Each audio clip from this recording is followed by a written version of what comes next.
عاشق رسول ایک شخص تھا جو سنگ تراش تھا. وہ یوں سمجھیے پتھر کا کام جانتا تھا. آج کل لوگ جو فریمز بناتے ہیں, تختیاں بناتے ہیں, یا پتھروں کا جو کام جانتے ہیں, اس کو پتھر کی کاریگری بڑی شاندار آتی تھی. مگر ساتھ ساتھ کمال یہ تھا کہ وہ درود پاک سے بڑی محبت کرتا تھا, اور دلائل الخیرات اسے زبانی یاد تھی.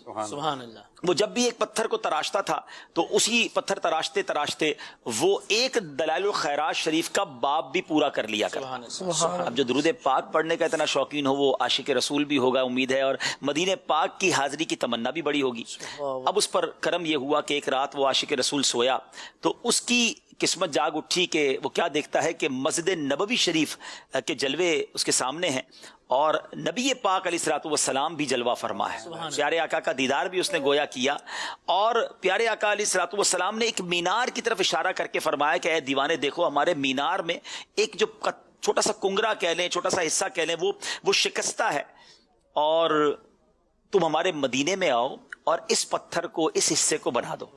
یعنی اس کو ڈیوٹی اب یہ ملی, سنگ تراشی اس کا ایک پروفیشن تھا, مگر درود پاک کی برکت سے گویا اسے مدینے بلایا گیا. اب ناظرین مسئلہ یہ تھا, نہ اس کے پاس پاسپورٹ, نہ اس کے پاس ویزا. وہ سوچنے لگا کہ میں مدینے کیسے جاؤں گا, مگر عشق نے ساتھ دیا, اور ایسا ساتھ دیا کہ وہ سوچنے لگا کہ جب بلایا آقا نے, خود ہی انتظام ہو گئے. تو اس نے کیا کیا, اپنا سامان باندھا, اور اس زمانے میں پور بندر کی بندرگاہ سے پانی کے جہاز جو ہے وہ حج کے لیے سفینہ مدینہ جایا کرتے تھے. تو وہ اپنا سامان لے کر پور بندر کی بندرگاہ پہنچا. جب اس پورٹ پر اس نے پہنچا تو کیا منظر تھا کہ ایک پانی کا جہاز ریڈی ٹو یو سمجھے ٹریول, سارے حاجی اس میں بیٹھ چکے تھے, لنگر بھی اٹھا دیے گئے تھے, اور وہ گہرے پانی کی طرف چلا گیا تھا. آپ نے دیکھا ہوگا بڑے جہاز تھوڑا گہرے پانی میں ہوتے ہیں, چھوٹی کشتیوں کے ذریعے بعض اوقات چیزیں وہاں پہنچائی جاتی ہیں. تو لیکن وہ جہاز کا انجن گویا سٹارٹ نہیں ہو رہا تھا, وہ جہاز آگے نہیں بڑھ رہا تھا. بڑی کوشش کی کیپٹن نے کسی طرح جہاز آگے جائے, تو دور سے کسی نے دیکھا کہ ایک حاجی جو ہے وہ پورٹ پہ کھڑا ہے, بندرگاہ پر کھڑا ہے, لگتا ہی رہ گیا ہے. تو کسی نے آواز لگائی کہ ایک حاجی رہ گیا ہے.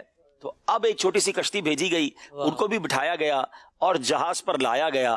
یہ عاشق رسول جہاز پر سوار ہوا اور جہاز نے چلنا شروع کر دیا, گویا اسی کا انتظار تھا. لیکن ناظرین نہ کسی نے پاسپورٹ پوچھا, نہ کسی نے ویزا پوچھا, اور اب یہ عاشق رسول مدینے پہنچ گیا.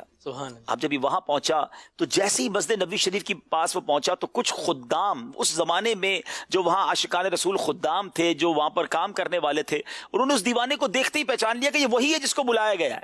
گویا انہیں بھی خواب میں آ کے بتا دیا گیا تھا کہ کون آنے والا ہے.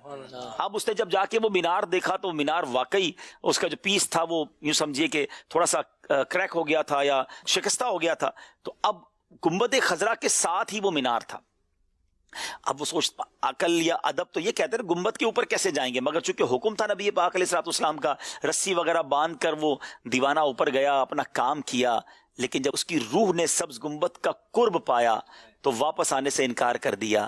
رسی سے جب اس کی باڈی کو نیچے لایا گیا تو دیکھنے والوں کے دل ہل گئے کہ وہ دیوانہ اپنا کام پورا کر کے گنبد خضرا کے قریب اپنی جان اپنے آقا کے بارگاہ میں نچھاور کر چکا تھا. آنکھ جب گنبد خضرا کا نظارہ